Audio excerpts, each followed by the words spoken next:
මම අද ඔයාලට කියලා දෙන්න යන්නේ අඩු ඉඩ කඩක් තියෙන කෙනෙක් කොහොමද බඳුනක කෙසෙල් පැලයක් හරියට හදාගන්නේ කියලා. ඉතින් ඒකට ඔයා ප්‍රමාණවත් පෝච්චියක් තෝරගන්න ඕනේ. දැන් මම මෙතන නම් තෝරගත්තේ විස්කම්බය අඩියක් සහ ඒ වගේම ගැඹුරත් අඩියක ප්‍රමාණය තියෙන පෝච්චියක්. ඉතින් ඔයාට මේ වෙනුවට මීට වඩා ලොකු පෝච්චියක් තෝරගන්න පුළුවන් නම් වඩාත් හොඳයි. මොකද එතකොට ටිකක් ලොකු කෙසෙල් කැනක් ලබා ගන්න පුළුවන්. ඔයාට අවශ්‍ය නම් ප්ලාස්ටික් පෝච්චියක් වුණත් තෝරගත්තට ප්‍රශ්නයක් නැහැ. ඊළඟට ඔයා මේ පෝච්චිය නිකම්ම බිම තියන්න එපා. මෙන්න මේ විදිහට ආධාරකයක් තියාගන්න ඕන. මොකද ජල වහනය හොඳින් සිද්ධ වෙන්න ඕන නිසා. ඊළඟට මම මේ පෝච්චිය මෙහෙම තියාගන්නවා මෙතනින්. ඊළඟට මම මේකේ යටටම උළු කැට කෑලි ටිකක් දාගන්නවා. ඔයාලට මේ වෙනුවට ගල් කැට ඒ වගේ මොනවා හරි කැට ටිකක් දාගන්න පුළුවන්. මම මේ තිබුණු නිසා උළු කැට ටිකක් අරගත්තා.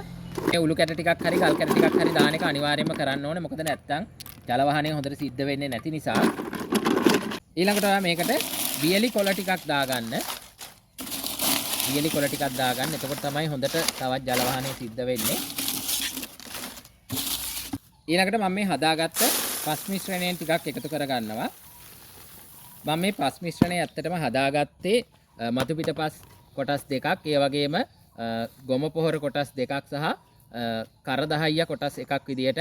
ඔයාට මේ ගොම පොහොර වෙනුවට ඔය කාබනික පොහොර ටිකක් එහෙම නැත්නම් ගෙවත් එක් උණු ගොඩකින් දිරා ගිය කොටස් ටිකක් හොඳට දිරපු ටිකක් ගත්තත් ගැටලුවක් නැහැ. නමුත් වඩාත් හොඳයි කුකුල් පොහොර ටිකක් එකතු කරගන්න පුළුවන් නම් ගොඩක්ම හොඳයි.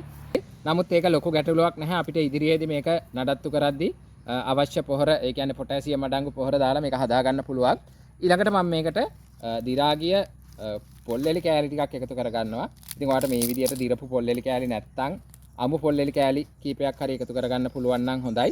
මේකත් ඇත්තටම අත්‍යවශ්‍යම නැහැ. තියෙනවා නම් විතරක් එකතු කරගන්න. මොකද තෙතමනේ රඳා පවතින්න ඕන නිසා මම පොඩි කෑලි කීපයක් එකතු කරගන්නවා.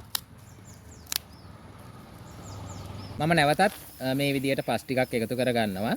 ගොඩක් පිරෙන්නම පස් දාන්න එපා. මොකද අපිට ඉදිරියේදී මේකට තව පොහොර ටිකක් දාලා හදාගන්න ඉඩ තියෙන්න ඕන. දැන් අපිට පුළුවන් මේ කෙසෙල් පැලය මේ බඳුනේ හිටව ගන්න හරි මැදට වෙන්න. මේක හිටවද්දි මතක තියාගන්න ගොඩාක් කෙසෙල් පැලේ කඳ යට කරන්න එපා. අලයේ කොටස විතරක් යට වෙන්න හිටව ගන්න. දැන් පොට්ටේක තිබුණු කෙසෙල් පැලයක් නම් ඒ පොට් එකේ තිබුණු පොළොව මට්ටම තියෙන විදියට හිටව ගන්න. ඔයාට මේ ක්‍රමයට ඕනම කෙසෙල් පැලයක් හිටව ගන්න බෑ. දැන් මම මෙතන තෝරගත්තේ බිම් කෙසෙල් පැලයක්. ඉතින් ඔයාට මේ විදියට කැවන්ඩිෂ් පැලයක් ඒ වගේ එකක් හදා ගන්න පුළුවන්. මොකද මේ ක්‍රමයට කෝලි කුට්ටු, සීනි කෙසෙල්, ඇඹුල් කෙසෙල් වගේ දේවල් නම් හදා ගන්න අමාරුයි. මොකද ගස් ගොඩක් උසට වර්ධනය වෙන්න නිසා මිටියට හැදෙන ප්‍රභේද හදා ගන්න පුළුවන්. දැන් මම මේකට හොඳින් ජල සම්පාදනය කරගන්නවා. මොකද කෙසෙල් වලට හොඳට තෙතමනේ අවශ්‍ය නිසා වියලි කාලගුණයක් තියෙන දවස්වල හැමදාම වගේ ජල සම්පාදනය කරගන්න ඕනේ.